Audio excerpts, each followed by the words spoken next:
Okay, well, but the first question is, does anybody have any comments or questions from Out of the Silent Planet?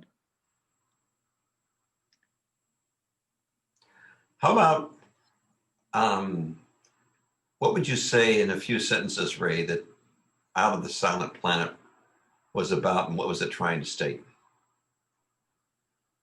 Well, it's kind of an introduction to I think, his view of the afterlife after the new universe, after the millennial time and all that. It's the beginning of a description of that.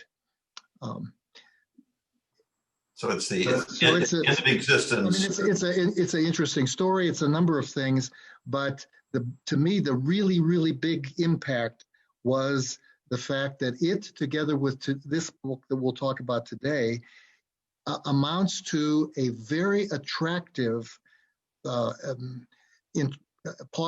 of possibilities about what our eternal future will be. It will be interesting and fulfilling and exciting, and the growth potential is infinite. It's absolutely a wonderful picture. And there were many other things, like one of the loose ends I wanted to talk about that I think I shortchanged was the question of what makes a human human. What is that image? What's it composed of?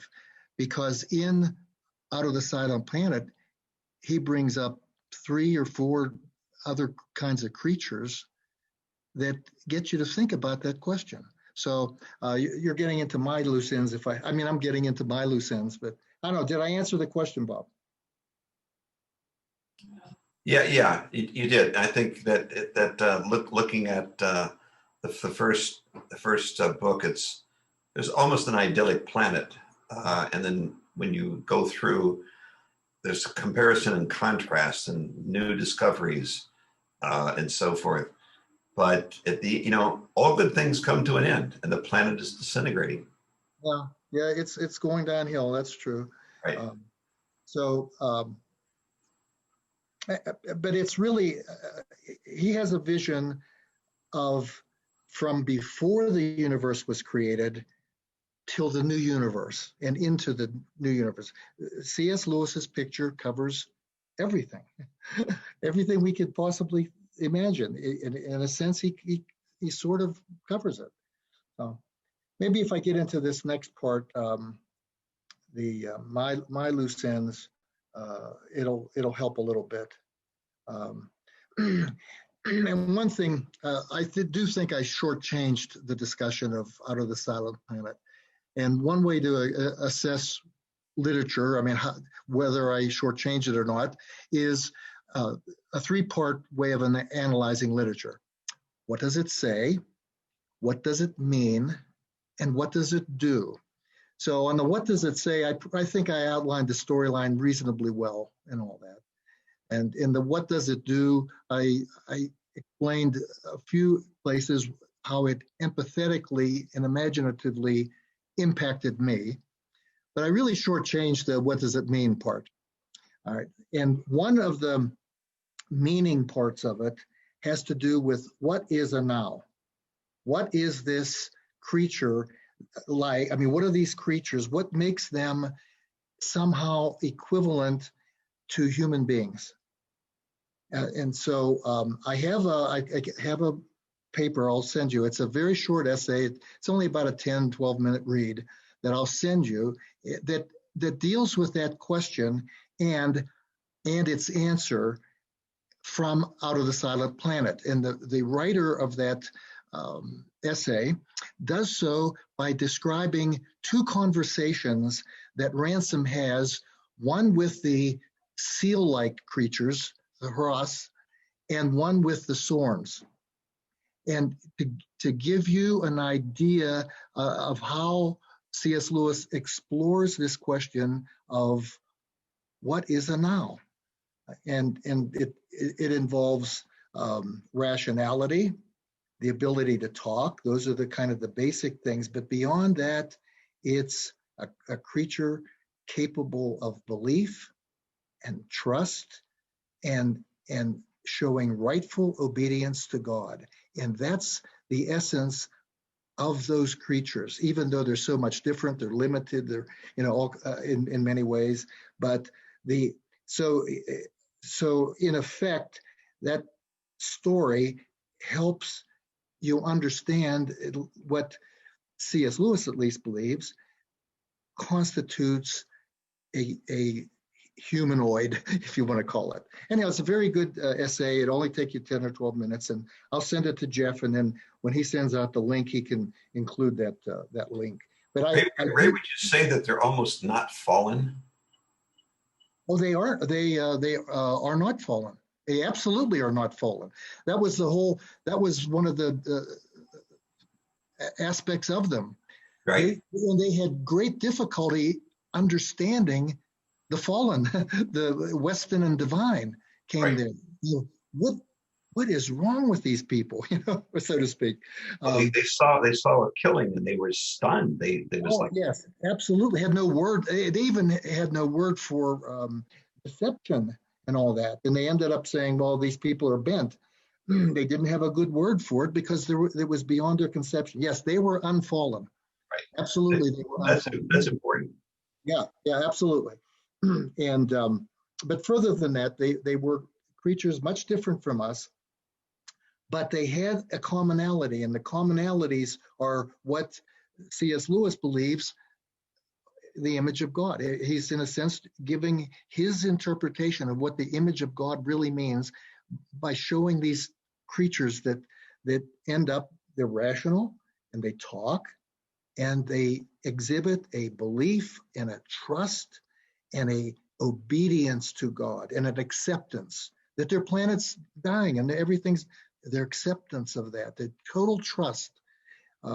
Also, there's a scene in there where the burial of, not exactly burial, but what happens when one of them dies, and that is shown in there. So there's some very touching things in there that help flesh out a description in a way of what constitutes the image of God. So to me, that's a big theme within these two books, which I shortchanged last time. That's all right. So let's see what else here.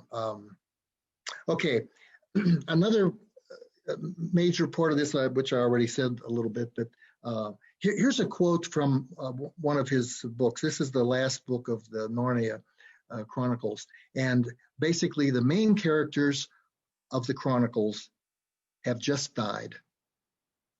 They were killed in a train wreck. All right, and it says, okay, here, but for them, it was only the beginning of the real story. All their life in this world and all their adventures in Narnia had only been the cover and the title page.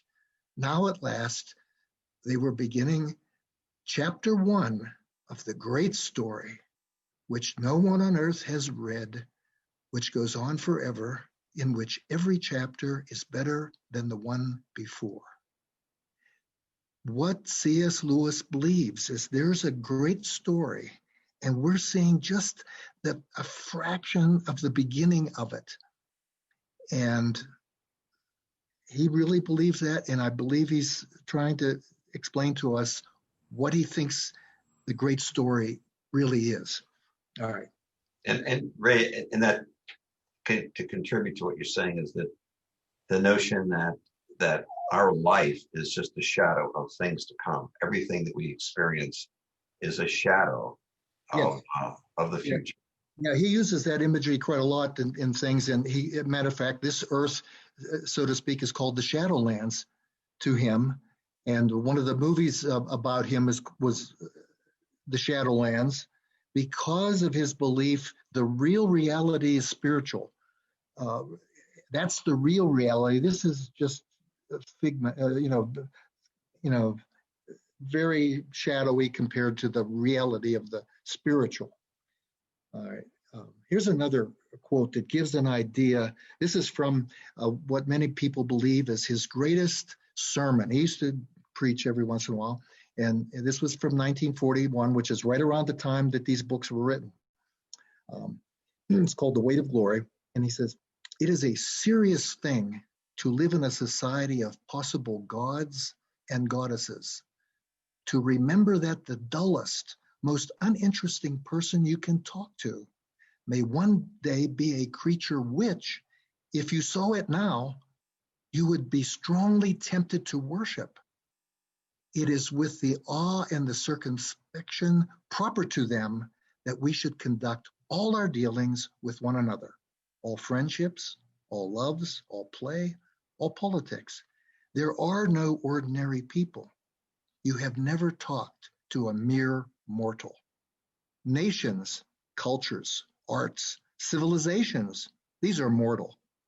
Their life is to ours as the life of a gnat." And he really believed that we're spiraling, and this is like the groundwork to enter into the next life where we will evolve to, well, in Perelandra, you'll be a king and a queen and they are human, so to speak. He really believed this. It's his picture is God plants and nurtures and on and on. All right, so also there's he had a profound respect for Hindu religion. When he was when he first became a theist, his conversion was a two-step thing, a theist, and he was a theist for 2 years or so, and then he became a Christian. And so as soon as he became a theist, he started looking. He says he wanted to look, where has religion reached its full maturity? Where, if anywhere, have all the hints of paganism been fulfilled? He wanted to know what's the best religion. And he ended up coming down to there are really only two possible answers. Either it's in Hinduism or in Christianity, because he said everything else was either a preparation for or else a vulgarization of these. Whatever you could find elsewhere, that means in all the other religions, you could find better in one of these two. And then eventually he said Christianity is superior to Hinduism, but he had respect for elements of it. And I think part of that, the fact that the creatures on Mars were limited, that's maybe a reflection of the Hindu idea that if your karma is not good, you'll come back in some form that is less than you would have come back if you had done better or something. Anyhow, there might be some just hats off to the Hindu idea of reincarnation in out of the solid planet. That's just a surmise on my part, and maybe I have never seen anybody say that but me, but it's to me kind of interesting that those creatures were like that. All right, so here's some scripture that kind of relates to what we'll be covering today. Here's from Genesis 1. And God said, it's the creation story, let us make mankind and all that. And he says, so they rule over the fish in the sea and the birds in the air, over the livestock and all the animals, and over all the creatures that move along the ground. All right. In Perelandra, the king and queen will be doing that eventually, once their training is over. All right. And then 28, he kind of restates that the idea, rule over the fish and the birds and everything. So that's right out of Genesis. Some elements of Perelandra come right out of Genesis. Here's another thing about, everything belongs to you. You superintend everything. You're kind of in charge of everything. And that's very good. that should be that way. And here's something kind of interesting out of Luke 19, the story of the servants given talents and various things like this. And I had never noticed before until I started researching to find some scriptures that might relate to this story, that the good servant gets taken charge of 10 cities. And the second class servant, he'll get 5 cities. So there's even a hierarchy anticipated, so that maybe the rule over these planets will be really somewhat of a hierarchy.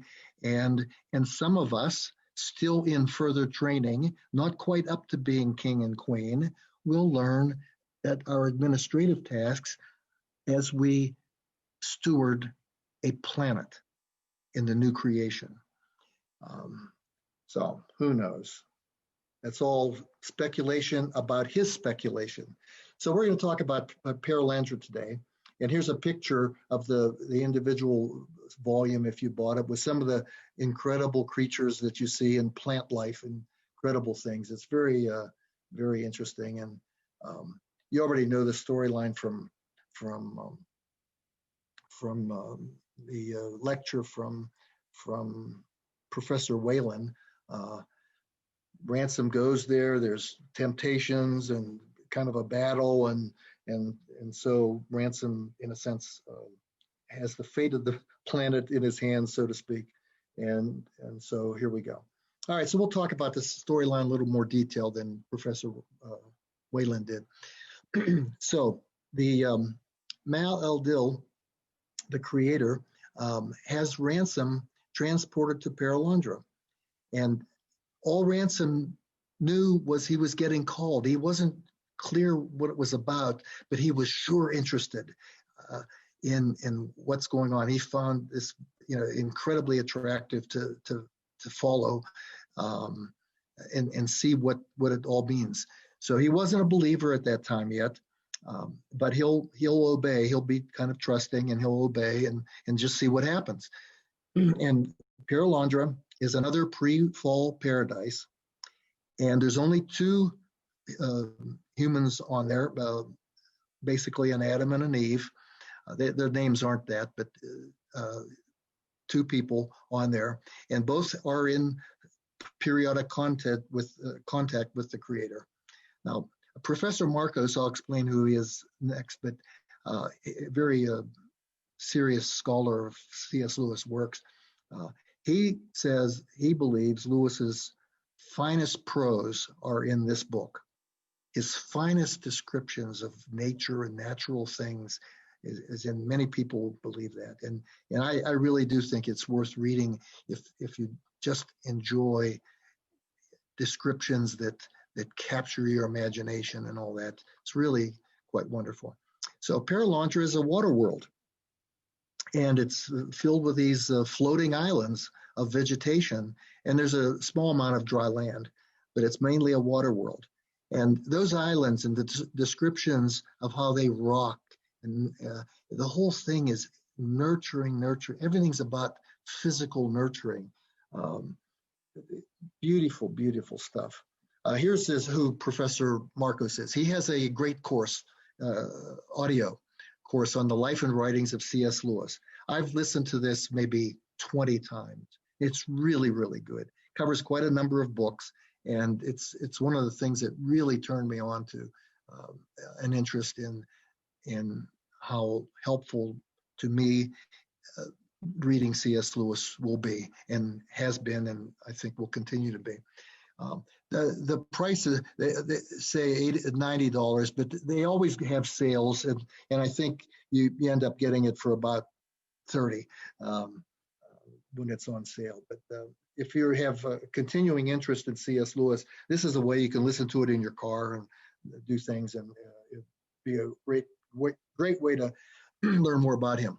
So after a while, Ransom does meet the queen of Perelandra, and she's searching for the king, who's off learning something. She knows he's with Mal El-Dil learning something, but she wants to find him and be together again.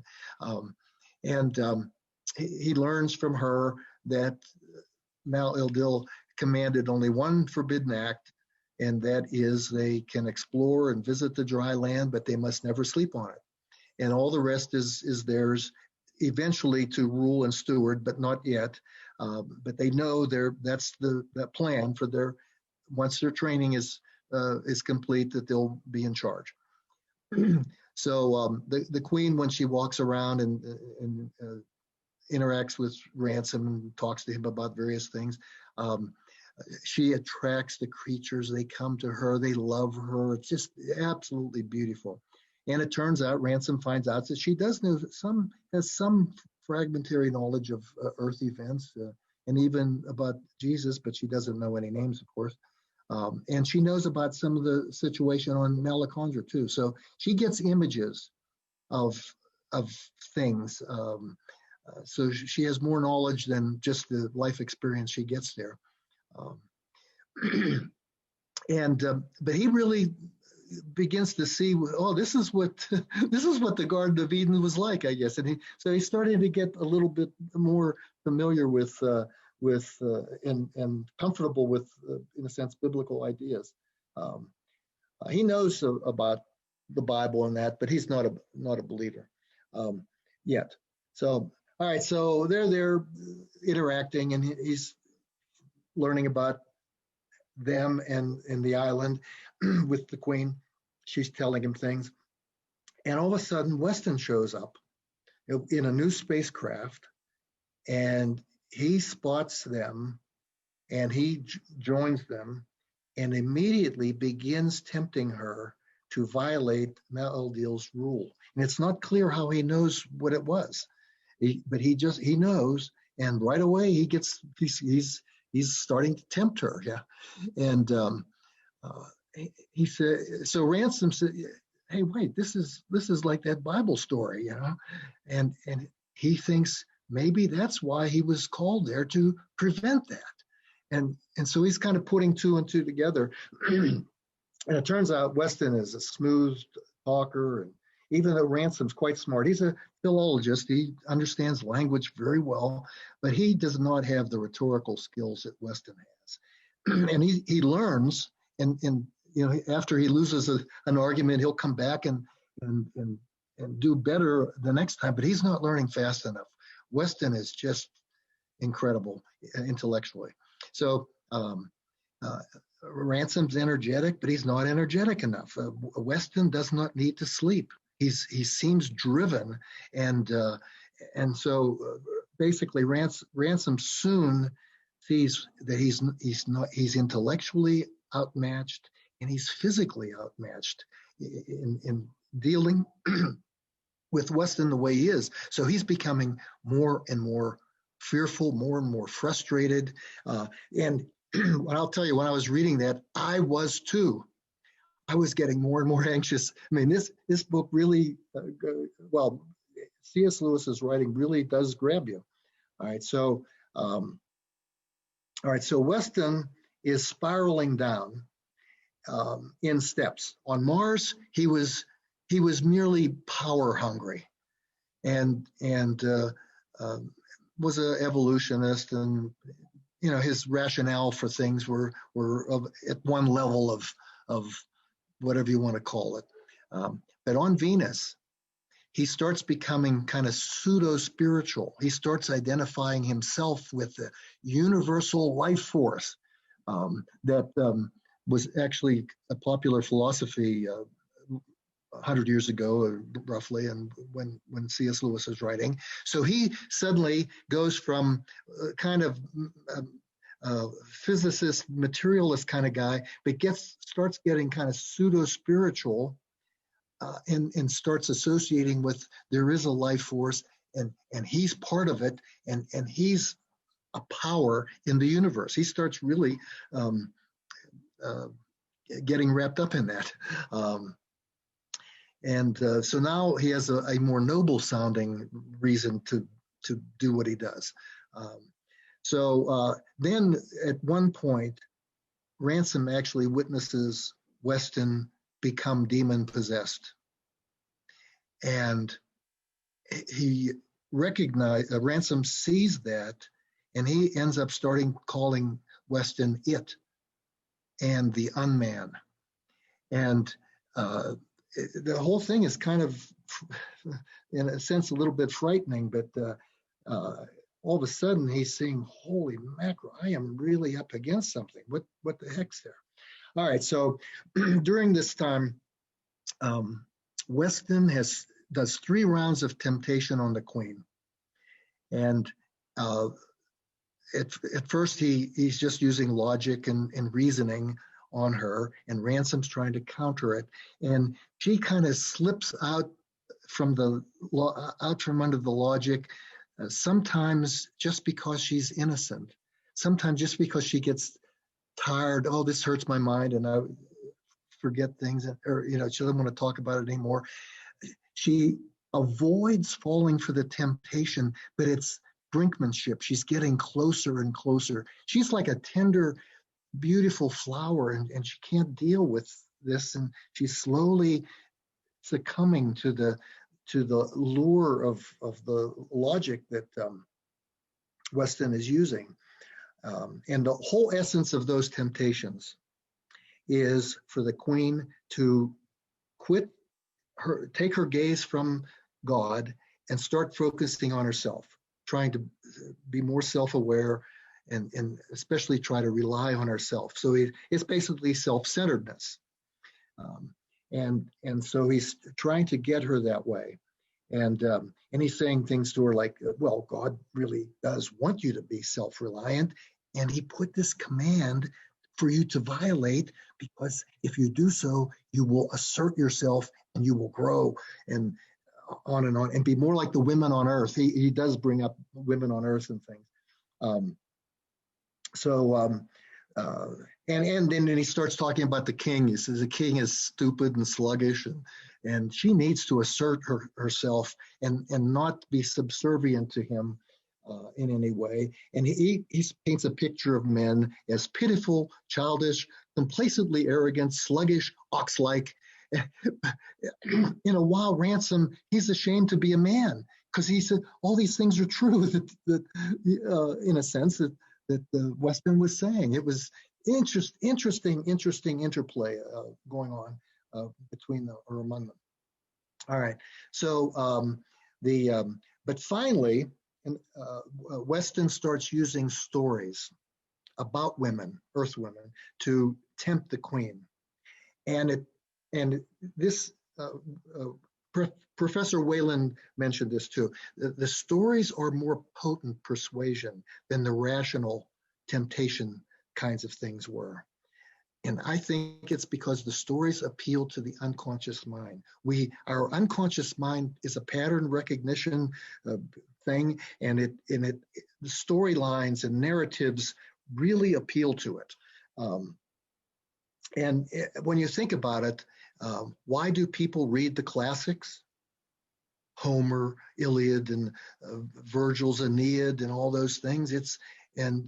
Because stories shape us. They shape the Greeks. They shape the Romans. I mean, stories will embed in the culture, and so they're powerful. And this is a way of showing how that works at the individual level. And that's why watching bad movies about bad people doing bad things is bad. So okay. All right, so the heroines of these various stories all seem to have suffered a great deal. They have been oppressed by maybe fathers, or cast off by husbands, or deserted by lovers. Their children rose up against them. Society has driven them out. So it took a while for Ransom to understand what's going on here, and finally realized that each one of these women had stood forth alone, self-sufficient, had braved things. Basically, they were all drama queens. And that ended up kind of appealing to her, to be part of a drama and be a heroine and she became more self-regarding, self-aware, and that sort of thing. Very interesting stuff. And so now, during all those episodes, Weston, to her, and while the queen is around, he's smooth, he's suave, he's charming, and articulate, and he seems noble and sincerely interested in her and her personal growth. But when he's away from the queen, his real character is shown. He is 100% total depravity. He walks through the forest, and these creatures are trusting of humanoids, and he grabs them and he tortures them to death. Doesn't kill them. He maims them so they slowly die. And in one scene, he's making a dress for her so that she becomes more self-regarding, and he makes it out of the feathers of a bird. And Weston tells her, well, I found these feathers on the ground from these beautiful, I don't know, birds that are around, and he gathered them up. What he really did was capture them and hold them by their neck so they wouldn't die, and pluck the feathers so it would be maximum pain to the birds. It just gruesome depravity. So Ransom, he's unable to stop some of these things. He can interfere a little bit, but it's not really working very well. And he's fearing that the queen's going to fall. He says, he concludes, Weston will never give up, and there's only one way to stop it, and that's kill him. He says, Weston's no longer a sinner. He is a sin. He is just a sin. So he telegraphs that that's his intention. And Weston says, this is very foolish, said the young man. Do you know who I am?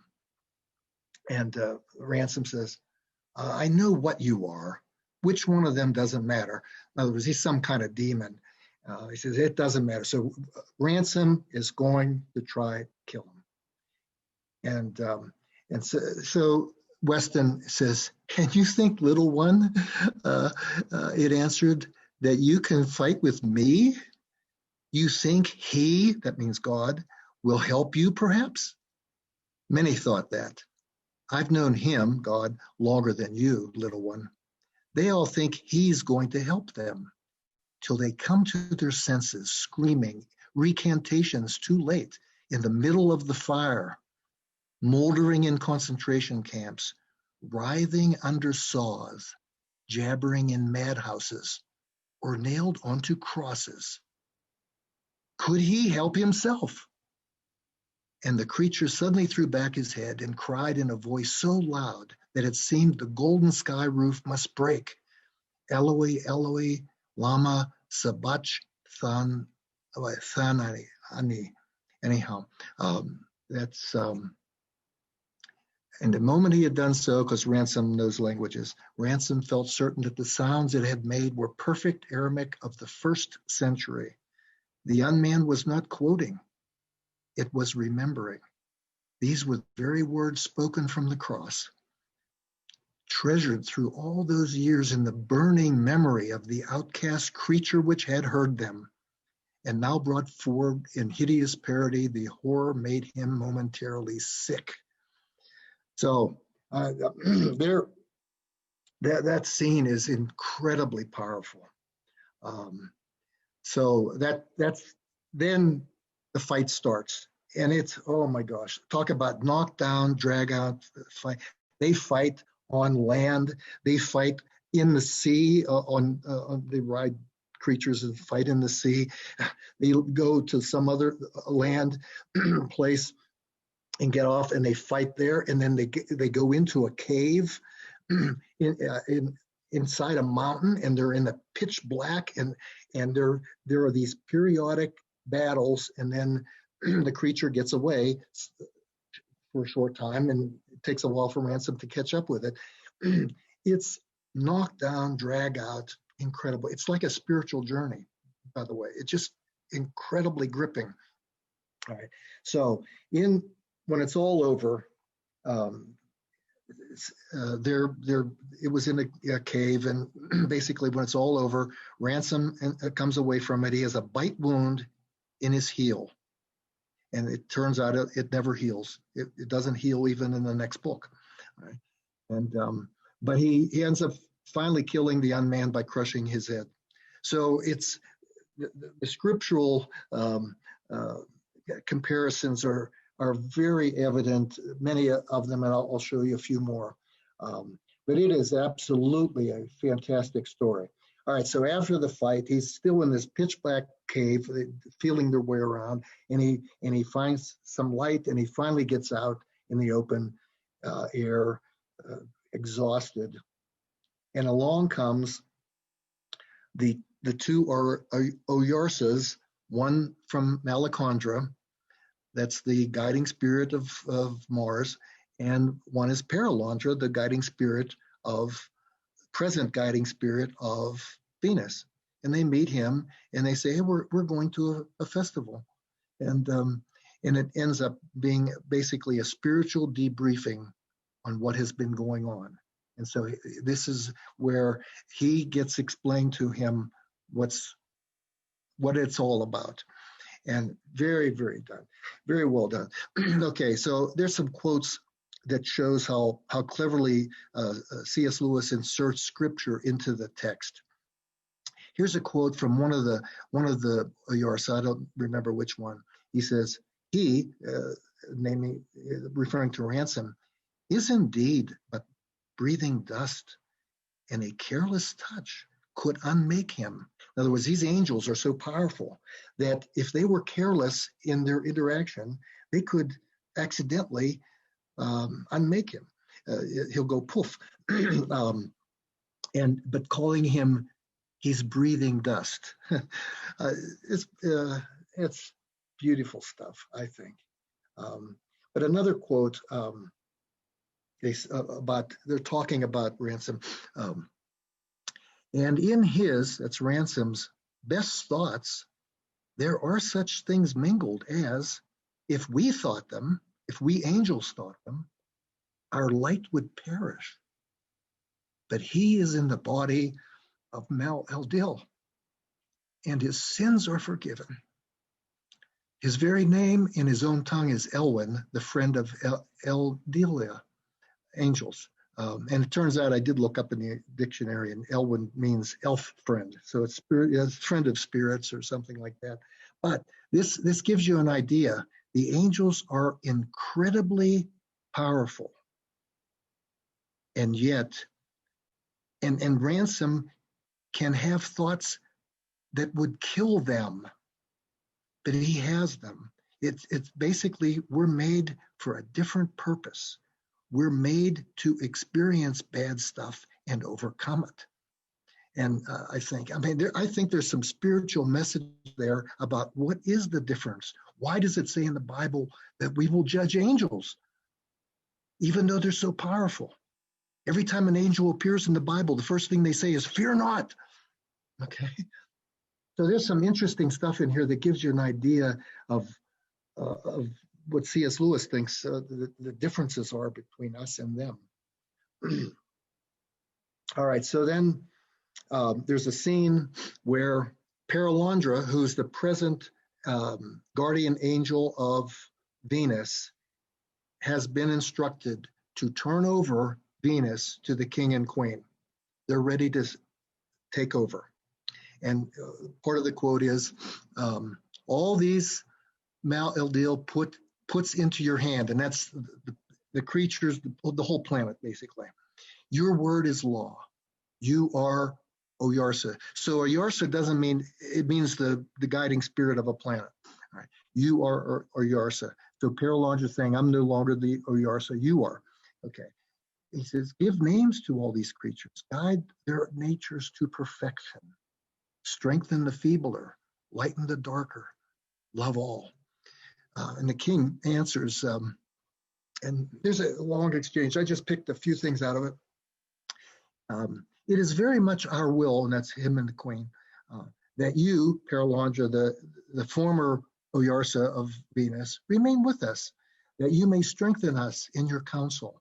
Not till we have gone many times around Arbol, that's the sun, shall we grow up to full management of the dominion which Mal-el-Dil put into our hands. So there's a continuing training period, and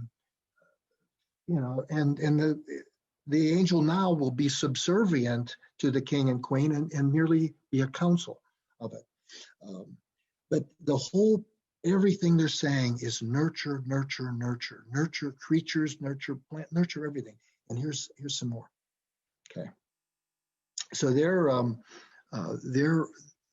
installed. They're now the rulers, and the angels no longer needed, as I said.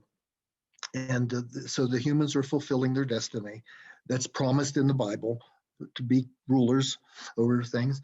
Okay. And so he's saying what their intentions are, so to speak. The king is, we will make the nobler of the beasts so wise that they will become now and speak. Their lives shall awake to a new life in us as we awake in Mal-el-Dil. When the time is ripe for it, we will tear the sky curtain, and deep heaven shall become familiar to the eyes of our sons. Anyhow, so the description suggests that's just the beginning of the nurturing in the growth of more and more kinds of loving creatures, and in other words, it's a continual garden of growth of everything that's in it. It gets better and better and better, all on a march towards what C.S. Lewis says, gods and goddesses, so to speak. Okay. Now, while this is, they're conversing and do things, some angels show up, and different angels, and the king and queen and Ransom, they all understand, whoops, Mal-el-Dil is sending Ransom back to Earth.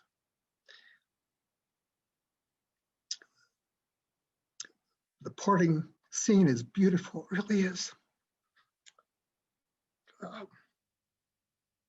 All right. That's what I have on this book. I think now we can stop it and talk about it if you'd like to. So.